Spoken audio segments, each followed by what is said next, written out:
Natu. So I'm feeling proud today. Hi hello welcome back to my channel. आप लोगों का बहुत बहुत स्वागत है चिंतन असोपा व्लॉग्स में। तो देखिए गर्मियों की शुरुआत तो हो चुकी है, यहाँ पे तो ऑलमोस्ट गर्मियों जैसा मौसम हो ही गया है और अब धीरे धीरे और गर्मी आने वाली है। मुझे आप बताओ यार, अपने बालों के लिए आप लोग क्या करते हो? आप लोग मुझसे पूछते रहते हो मेरे बालों के लिए, बट मैं आपको बता रही हूँ कि मेरे बाल बहुत ज़्यादा झड़ रहे हैं। हेयरफॉल इतना ज़्यादा है कि समझ में नहीं आ रहा कि कौन सी रेमेडी से ये ठीक होने वाला है। कभी कभार तो ऐसे लोग बोलते हैं कि पानी चेंज होता है तो उतरते हैं, या फिर और भी टेंशन से उतरते हैं, लेकिन मेरे बाल इतने ज़्यादा अनयूजुअली उतर रहे हैं। मैं आपको जैसे दिखा सकूँ, आप लोग अगर देख सके तो ये सिर्फ मैंने बालों पे ऐसे किया और इतने सारे बाल झड़ गए। तो आप लोग अगर कोई अच्छा सोल्यूशन मुझे दे सके तो मुझे काफ़ी हेल्प होगी। मुझे बताएं कि मैं क्या करूँ अपने इन बालों का कि ये झड़ना बंद हो जाए। और इसीलिए मैंने हेयर कट भी लिया था। आप लोगों ने सबने बोला कि हेयर कट आपने क्यों लिया, तो मैंने इसीलिए लिया था क्योंकि बाल बहुत झड़ रहे थे। और अगर आप लोगों के पास में कोई अच्छा सोल्यूशन है तो प्लीज़ मुझे बताएं कि मैं किस तरीके से झड़ते बालों को रोक सकती हूँ। और आज मैं आपको बताने वाली हूँ एक, जो मैं आपके सामने बनाऊंगी और क्या क्या चीज़ें उसमें यूज़ होती है वो आपके घर में ही अवेलेबल है। आप कैसे उसे यूज़ करके एक अच्छा फेस पैक बना। इन फूलों के बारे में, इनके गुण तो आपको पता ही है। ये फेस के लिए भी और हेयर के लिए भी बहुत अच्छे होते हैं, और इनका फेस पैक भी बनता है और हेयर ऑयल भी बनता है। तो आपको करना क्या है, पहले तो इसको ये फूल लेने हैं और इनको उबाल लेना है पानी में। और जब आप उबाल लेंगे उसके बाद में जब ये अपना कलर छोड़ देते हैं तो वो पानी जो है वो रेड कलर का हो जाएगा। बाद में गैस बंद कर देनी है और उस पानी को ठंडा करके उसको आप मिस्ट की तरह यूज़ कर सकते हैं फेस और हेयर के लिए। ये दोनों ही हेयर ग्रोथ और फेस के लिए बहुत अच्छे होते हैं। तो मैंने अभी आपको इन फूलों के बारे में बताया कि ये कितने काम के होते हैं। आप भी इसे अपने घर में लगा सकते हैं और इसका हेयर और स्किन पे जो है वो बहुत ही फ़ायदा करने वाले होते हैं। बालों में लगा भी सकते हैं, वो भी बहुत सुंदर लगते हैं।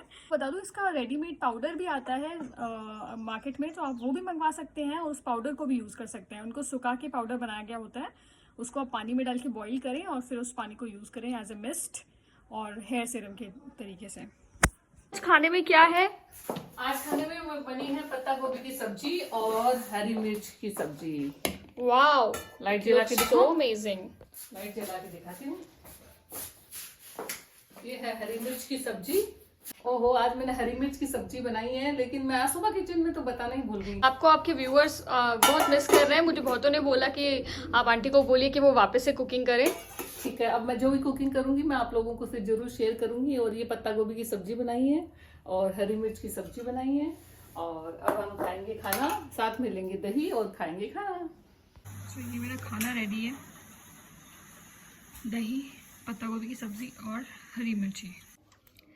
सो RRR के नाटू नाटू सॉन्ग को ऑस्कर मिल गया है। देखिए इंडिया का जो सिनेमा है ना वो ग्लोबल हो चुका है, ये इस बात का सूचक है। जी हाँ, इंडिकेट करता है कि अब जो इंडियन सिनेमा है वो बहुत प्रोग्रेस कर रहा है। और ऑस्कर हमें दो मिले हैं, एक नहीं बल्कि दो ऑस्कर्स लेके आई है इंडियन सिनेमा, और मुझे बहुत गर्व फील हो रहा है। और मैं कंग्रेचुलेट करूँगी पूरी RRR टीम को पूरी, और आशा करती हूँ कि आगे भी हमें ऑस्कर्स मिलते रहेंगे और सिनेमा में भी इंडिया बहुत कमाल दिखाएगा।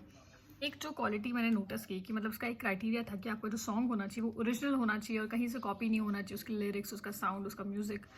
तो ये जो चीज़ है ये आपकी लाइफ में भी एप्लीकेबल है। आपकी जो क्वालिटीज़ है वो आपकी ओरिजिनल होनी चाहिए। आप किसी को कॉपी ना करें बल्कि आप ओरिजिनल रहें। Hi hello welcome back to my channel. आप लोग का बहुत बहुत स्वागत है चिंतन असोपा व्लॉग्स में। और देखिए मंडे का जो टाइम होता है ना, एक तो सबके लिए बहुत बिजी होता है, लोग अपने अपने रूटीन पे वापस निकल जाते हैं। संडे को सबने तैयारी ली होती है, तो मंडे को थोड़ा सा एक एक्साइटमेंट भी रहता है काम का। और मेरा आज का क्या रूटीन है मंडे का, वो मैं आपको दिखाने वाली हूँ। मैं पूरा दिन कैसे फॉलो करती हूँ, कितना पढ़ाई को डिवोट करती हूँ और कैसे अपने पढ़ाई के रूटीन को आगे लेके जाती हूँ।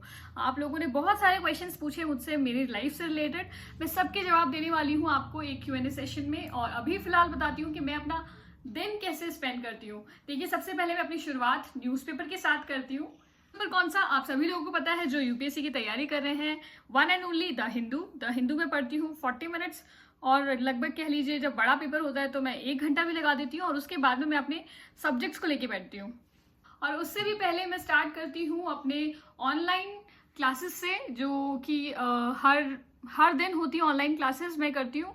और करंट अफेयर्स की क्लासेस होती है वीकेंड पे, वो भी मैं करती हूँ। और उसके बाद में मैं करती हूँ अपनी सब्जेक्ट्स को डीपली स्टडी।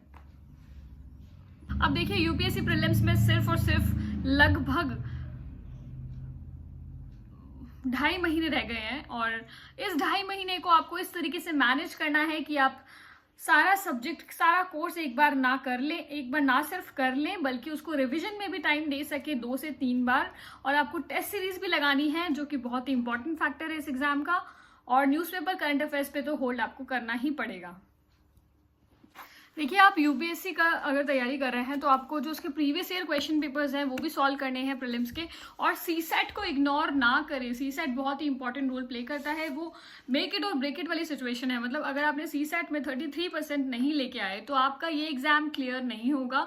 चाहे आपने जीएस कितना भी अच्छा दिया हो, लेकिन आपका सीसेट क्लियर नहीं हुआ तो आपका जीएस का पेपर चेक ही नहीं होगा। तो आपको ध्यान देना है कि आपका सीसेट अच्छे से हो जाए क्लियर। उसके लिए आपको प्रैक्टिस पेपर सॉल्व करने होंगे। आपको करना क्या है सीसेट में, सिर्फ और सिर्फ अपने पुराने 10 साल के पेपर्स उठाने हैं और सीसेट के सारे पेपर्स सॉल्व करने हैं। और अगर आपके सेफ मार्क्स आ रहे हैं तो उसके बाद में आपको और कुछ करने की जरूरत नहीं है, आप जीएस के ऊपर पूरा फोकस कर सकते हैं। तो सबसे पहले तो आप देख सकते हैं पीछे जो 2 छोटी छोटी टेबल्स लगी है। एक टेबल पे मेरा न्यूज़पेपर खुला हुआ है और एक पे लैपटॉप पड़ा है। और उस लैपटॉप से मैं अपने डेली जो ऑनलाइन क्लासेस है उससे पूरा करती हूँ। और ये जो न्यूज़पेपर पड़ा है वो मैंने अभी तक आधा पढ़ा है और आधा बाकी है, इसलिए मैं अभी खोल के रख रखा है और अभी उससे स्टार्ट करने वाली हूँ।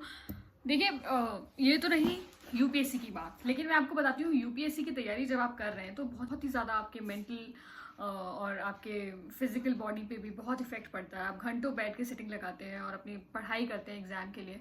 तो क्या होता है कि ऐसे में बहुत इंपॉर्टेंट होता है कि आप अपनी मेंटल हेल्थ का ध्यान रखें। आप कहीं ना कहीं कुछ ऐसी एक्टिविटी में इन्वॉल्व हो जो आपको एक हॉबी की तरह काम करे, वापस आपको एनर्जी दे कुछ और अच्छे तरीके से पढ़ने के लिए। और साथ साथ में अपनी फिजिकल हेल्थ का भी ध्यान रखें, क्योंकि घंटों बैठने से किसी किसी को बैक पेन होने लग जाता है, कभी किसी को क्रैम्प्स आने लग जाते हैं और हेडेक वगैरह भी होने लग जाता है। तो ये सब चीज़ें बहुत आम है जब आप किसी ऐसे एग्जाम की तैयारी करते हैं। तो इन सब चीज़ों के लिए आप ऑलरेडी अपने आप को प्रिपेयर कर सकते हैं। अपनी बॉडी और अपने माइंड को कैसे प्रिपेयर कर सकते हैं वो मैं आपको बताती हूँ।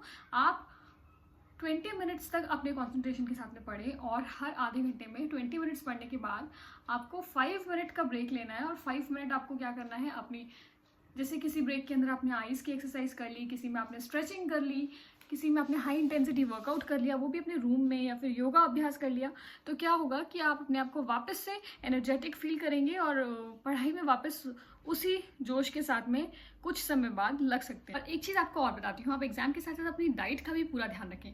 डाइट में आपको कार्ब्स के साथ, कार्ब्स तो लेने ही हैं। जो लोग बोलते हैं कि कार्ब्स बिल्कुल नहीं लेने चाहिए, इससे आप बॉडी में फैट आ जाता है। तो देखिए, नहीं, हर चीज़ की एक रिक्वायरमेंट होती है बॉडी में। तो आप कार्ब्स के साथ साथ थोड़ी हेल्दी डाइट ले सकते हैं। आप फ्रूट्स, सीजनल फ्रूट्स ज़रूर लें, अपने उसमें इंक्लूड करें डाइट में। सीजनल फूड के साथ साथ आप डेयरी प्रोडक्ट्स भी लें, उसको भी अवॉइड ना करें बिल्कुल। कभी कभी आप उठ के एक छोटे से वॉक करके आ सकते हैं कुछ देर की, जिससे आप फ्रेश फील करेंगे और वापस एनर्जेटिक पढ़ाई और पूरे कंसंट्रेशन के साथ में कर सकते हैं। और एवरी 15 डे आपको ऐसा लगता है कि कहीं हैंग आउट करना है, कभी चिल करना है फ्रेंड्स के साथ में, तो वो भी कोई बुरी बात नहीं है। थोड़ा सा आप टाइम निकाल के अपने फ्रेंड्स से मिलिए जिन्हें आप पसंद करते हैं, जिनकी कंपनी से कुछ सीखने को मिलता है और बहुत ही क्वालिटी कंपनी है, जिनसे आप कुछ डिस्कशन कर सकते हैं। करंट अफेयर्स जो आपने पढ़े हैं, अपने करंट अफेयर्स भी जो आप पढ़ते हैं उन्हें भी आप डिस्कस कर सकते हैं अपने फ्रेंड्स के साथ में। और एवरी 15th डे आप कहीं बाहर जाएं और घूम के आएँ, और इससे आप और एफिशिएंसी के साथ में अपनी पढ़ाई को वापस कंटिन्यू कर सकते हैं। क्या हुआ? मुझे क्यों डिस्टर्ब कर रही हो? इतनी गर्मी में सो रहा हूँ, तुम्हें वो भी नहीं अच्छा लग रहा? छोटू, उठो, उठो, छोटू, चलो खेलने चलते हैं। उठो, इतनी गर्मी में कौन खेलता है? इतनी धूप पड़ रही है, बाहर जाके देखो। पानी पीना है क्या छोटू?